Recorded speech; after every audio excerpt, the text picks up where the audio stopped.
C'est vrai aussi que je me suis exprimé très tôt sur tout ce qui nous arrivait, il vous en souviendra, et notamment parce que je disposais de toutes les clés de compréhension nécessaires. Et donc, ce qui fait que dès le 18 mars, j'ai écrit un article qui a eu tout de suite énormément de lectures.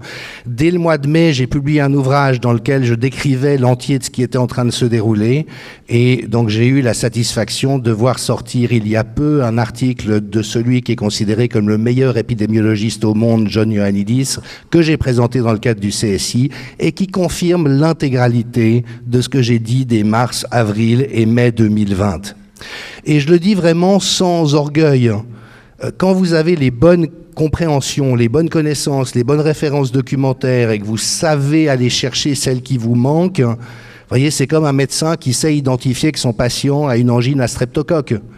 Si vous voyez qu'il a mal à la gorge, vous faites un frottis, il y a des streptocoques, il n'y a pas de mérite particulier à avoir compris ce qui se passait, vous voyez ce que je veux dire. Mais en même temps, ce qui m'a sidéré, c'est que je me sois retrouvé aussi seul dans la compétence qui est la mienne, parce que tout ce que je découvrais, évidemment, il faut le savoir. Si vous ne savez pas que les confinements sont totalement déconseillés en santé publique, que quand il y a une telle différence dans les facteurs de risque entre les groupes à risque et les groupes non à risque, on n'impose pas une mesure généralisée sur l'entier de la population, si vous ne connaissez pas les déterminants de la santé, évidemment que les discours gouvernementaux pouvaient paraître crédibles. Mais si vous avez pour 3 sous de connaissances et de compétences professionnelles, c'était juste absurde et irrecevable d'emblée. Et donc la vraie question, c'est qu'est-ce qui fait que si peu d'entre nous soyons dressés? Il faut savoir que dans un premier temps, ces propositions ont été très bien reçues. J'ai eu une couverture de presse tout à fait appréciative, dont par exemple Les Échos, l'Humanité, Le Figaro, Marianne, et vraiment en disant, il fait du bon boulot, c'est très intéressant ce qu'il dit. Donc, il faut laisser le crédit aux journalistes dans un premier temps d'avoir laissé le débat se dérouler. Il vous souviendra que Christian Perron était régulièrement invité sur les plateaux télé, et c'est dans un deuxième temps que les choses ont basculé. Alors, en novembre 2020, le British Medical Journal, qui est la moins corrompue des principales revues médicales au monde, a vraiment fait un travail de lanceur d'alerte. 7 mois après que je l'ai fait, moi et d'autres, mais quand même, et en prenant une position extrêmement claire publiquement, disant actuellement la science est politisée, elle est réprimée, et elle est en train d'être supprimée. Et comme vous le verrez, le constat posé par le British Medical Journal est tout sauf confus ou peu clair. Hein? Ils ont dit la science est réprimée pour des raisons politiques et financières. Le Covid-19 a déclenché la corruption de l'État à grande échelle et elle est nuisible pour la santé publique. Je ne sais pas comment est-ce qu'on peut dire les choses plus clairement que ça, si ce n'est à la fin de l'éditorial où il relève que la politisation de la science est quelque chose de courant en dictature, mais qu'actuellement elle est en train de se produire dans nos démocraties, que le complexe médico-politique tend à supprimer la science pour engraisser et enrichir ceux qui sont au pouvoir. Quand même, ce n'est pas des éditoriaux qu'on rencontre tous les jours dans la littérature. Et à mesure que les puissants deviennent plus prospères, plus riches et plus intoxiqués par le pouvoir, les vérités de la science sont supprimées, et lorsque la bonne science est supprimée, les gens meurent. Voilà ce que dit le British Medical Journal en novembre 2020. En toute bonne logique, on aurait pu s'attendre à ce que ça ait un certain écho, à la fois dans le monde médical, dans le monde politique et dans la presse. Eh bien, rien. Pas une caisse de résonance, où que ce soit. Les choses avaient vrillé entre deux. Et certains d'entre nous avions commencé à nous faire tirer le portrait. Alors, c'est génial, j'ai 57 balais, ça fait 30 ans que je travaille en santé publique. Je suis sans fausse modestie un connaisseur de la corruption institutionnelle, mais aussi de l'adéquation entre les dispositifs de soins et les besoins de la population, des déterminants de la santé, de la salutogenèse. Donc, vous voyez ce que je veux dire, j'en touche un rayon dans mon domaine, je suis désolé d'avoir à le dire. Et tout d'un coup, un type, Victor Garcia, qui s'est fait accessoirement remonter les bretelles récemment par Idriss Aberkane, me présente comme un expert autoproclamé. Mais pas seulement ça, en guerre contre la science.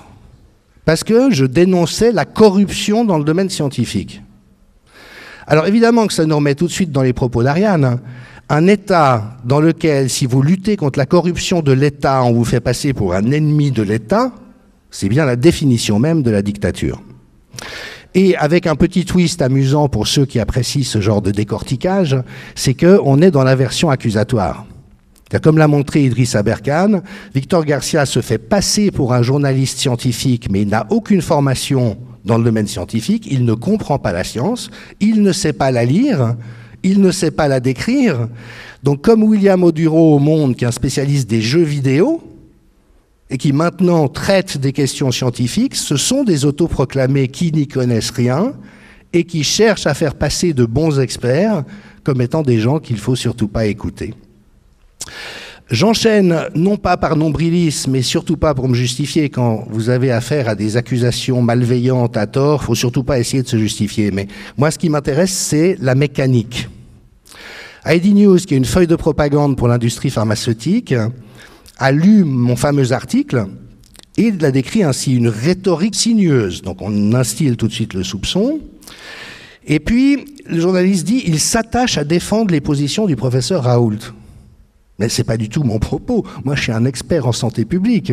Ce qui m'intéresse, c'est de comprendre le phénomène, et c'est de la description de la crise Covid à travers mon prisme d'expert en santé publique et d'anthropologue de la santé que j'ai livré. Ce n'est pas la défense de Tartampion ou de qui que ce soit d'autre. Il se trouve que Raoult disait des choses intéressantes, donc je les ai commentées.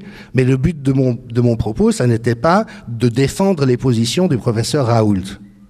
Et là, vous voyez tout de suite sur le plan de la manipulation qu'on prive la cible de la noblesse ou de l'honnêteté de sa motivation pour instiller qu'il est en train de faire quelque chose de douteux. Et puis, extraordinaire, premier souligné en jaune, c'est un article un peu complexe, hein, mais en même temps, s'il a fait 1 million de vues en 48 heures, c'est qu'a priori, c'est de la bonne vulgarisation. Mais pour ce journaliste, c'est complètement hors d'atteinte. Donc il dit « suivent 16 longs paragraphes ». C'est-à-dire qu'il n'a rien compris. Mais c'est normal, il n'a pas les moyens intellectuels, les connaissances et les compétences de comprendre. C'est aussi simple que ça.